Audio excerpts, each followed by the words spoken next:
Hello everybody, this is Michael. In this video, we will talk about the FPGA Division 03 Solution 2 coding. Okay, so here we will begin to coding for the Solution 2. Let's open our Visual Studio Code here. And we new one file. Okay. So the first things, as always, we added some common information. Okay, so this is a division module. This is division module. We save it first. We save.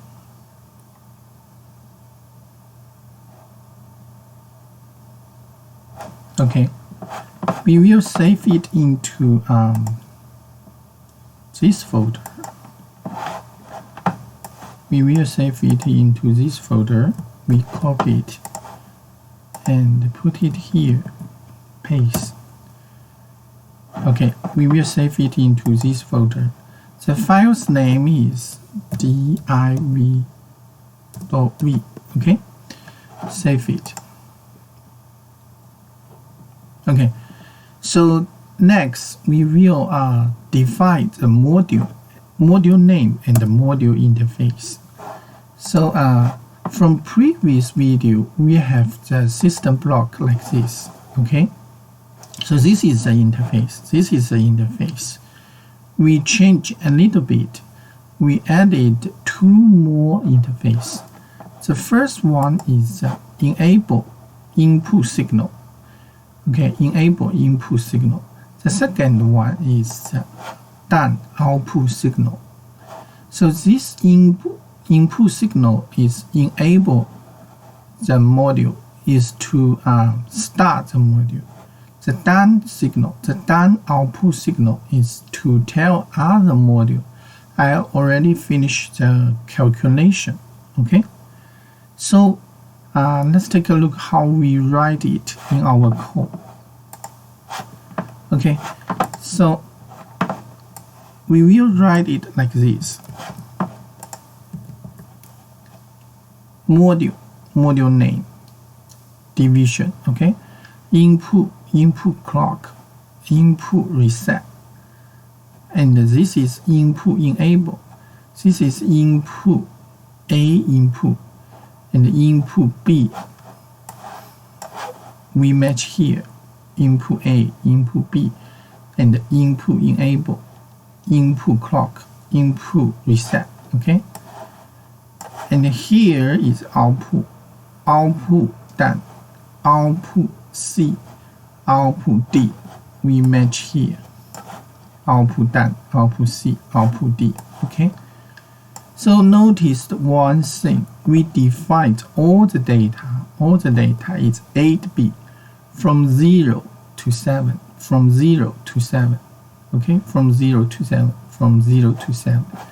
So now we save it first. We save it. Okay, and the next we will define the variable. The first things, let's take a look at our analysis from previous video. Okay, so from previous video we give the example is 4-bit. Okay, it's 4-bit. We extended 8-bit. We extended 8-bit. Okay, so here we divided 8-bit. We divided 8-bit. So we need to extend it for this value. For this value, we will extend it is 16-bit. Okay, 16-bit. The first things, let's define the variable. Okay, so here we define the temporary A is 16-bit. Okay, the initial value is 0. We define the shift B is 4-bit. We need to shift 8 times. Okay, for the 4-bit we shift 4 times. 1, 2, 3, 4.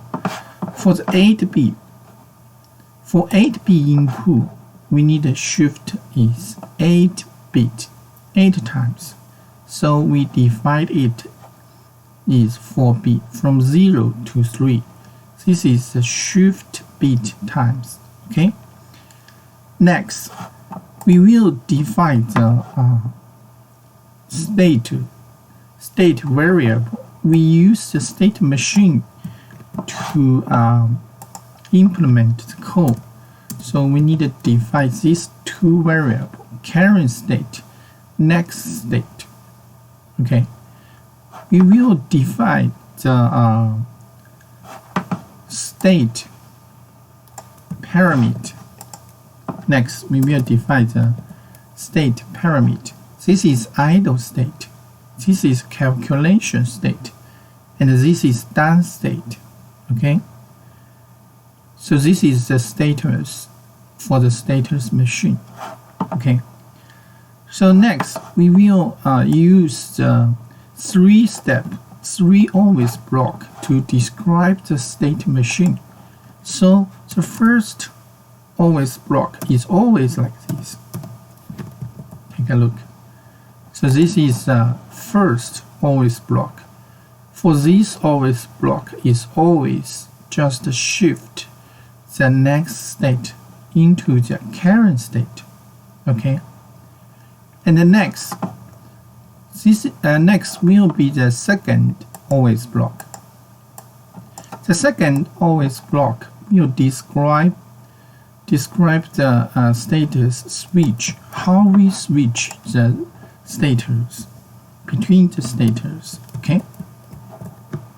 Okay. So this is the second always block.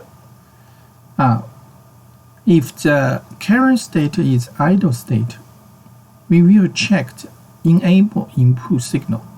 If the enable input signal is 1, means high level, so we will go into the calculation state. Otherwise, we will stay in the idle state. For the calculation state, we will shift the A input. So it's here. We will shift this B. Okay. We will shift this B. For the 4B input, for the 4B A data, 1, 2, 3, 4. For the 4B 1 data, we shift 4 times. 1, 2, 3, 4.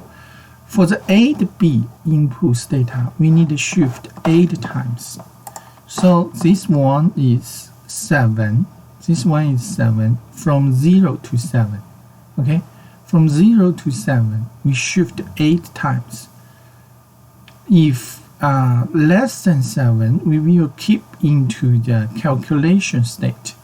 If equal to 7, we will go to the done state. Okay? This is the done state.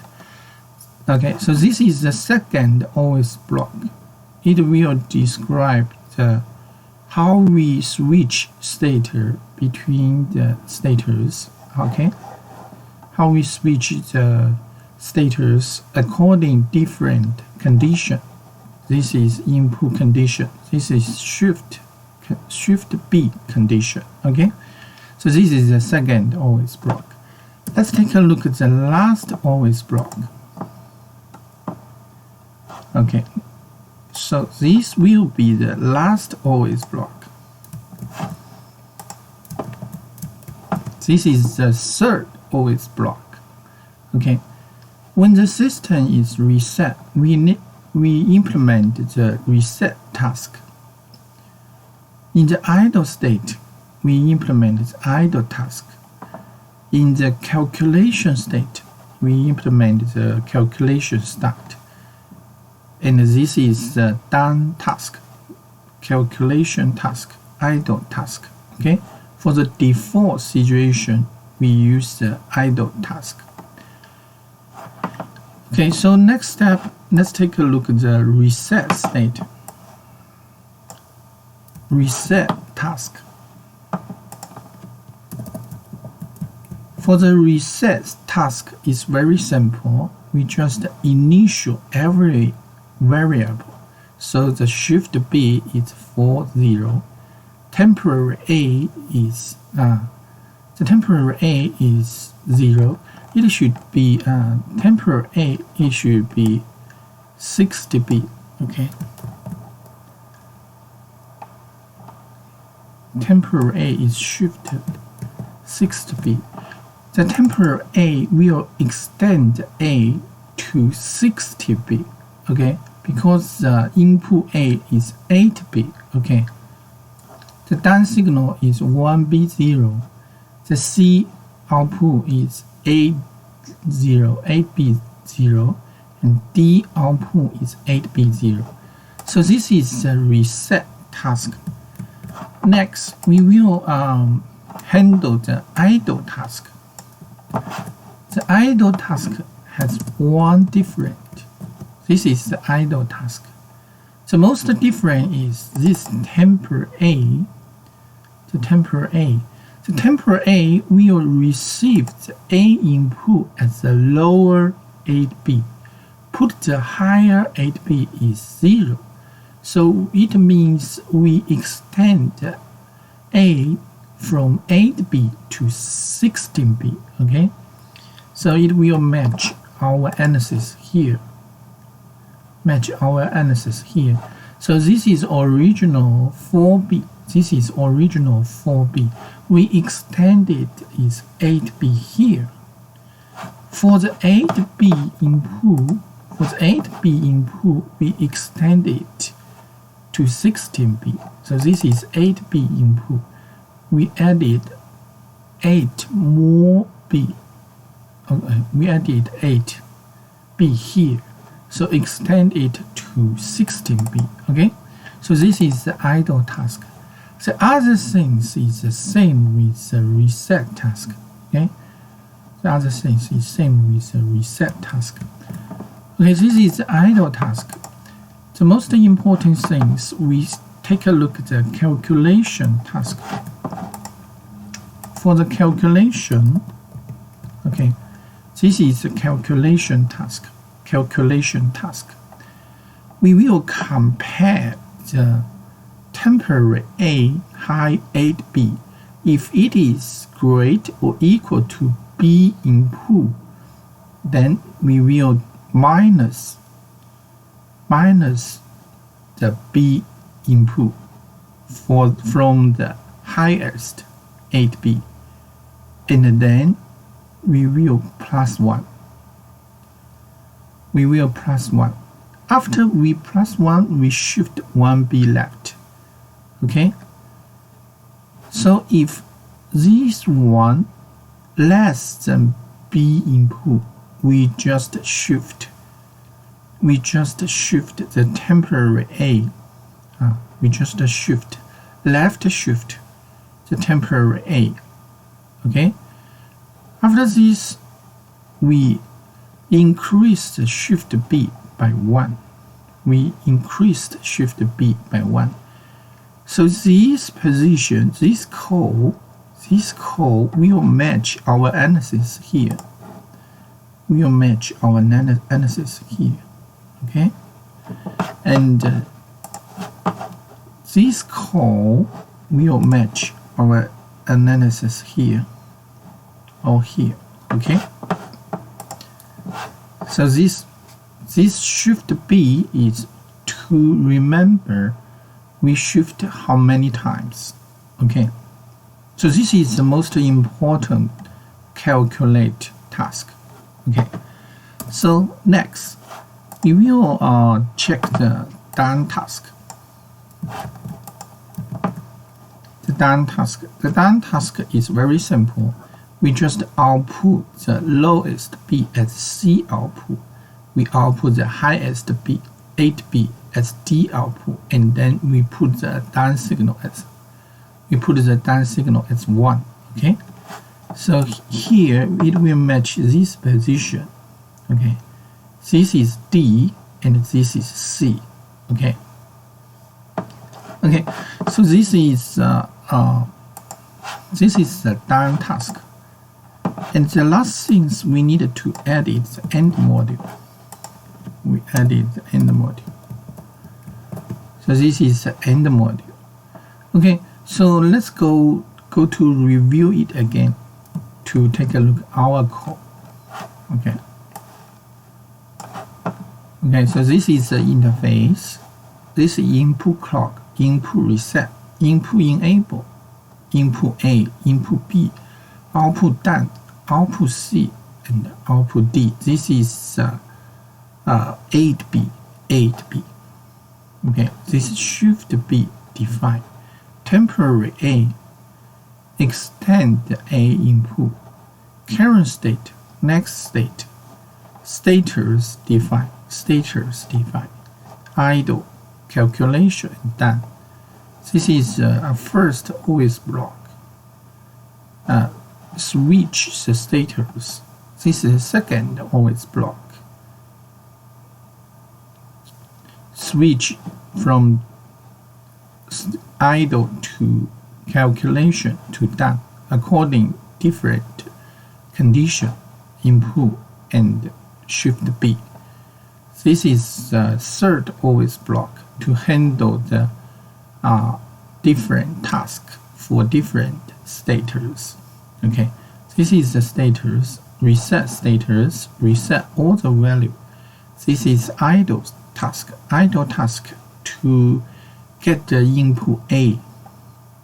And this is a calculation task. Calculation task, the most important thing is this one. Okay, is this one. Minus B input and +1 and shift 1B. And this is the done task. Done task is output C and D and done signal. Okay, so this is the whole coding for the solution 2 for the FPGA division solution 2.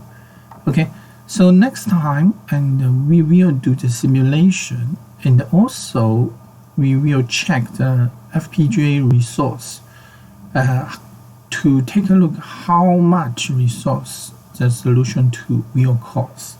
Okay, so this is this video. I'm Michael. See you next time.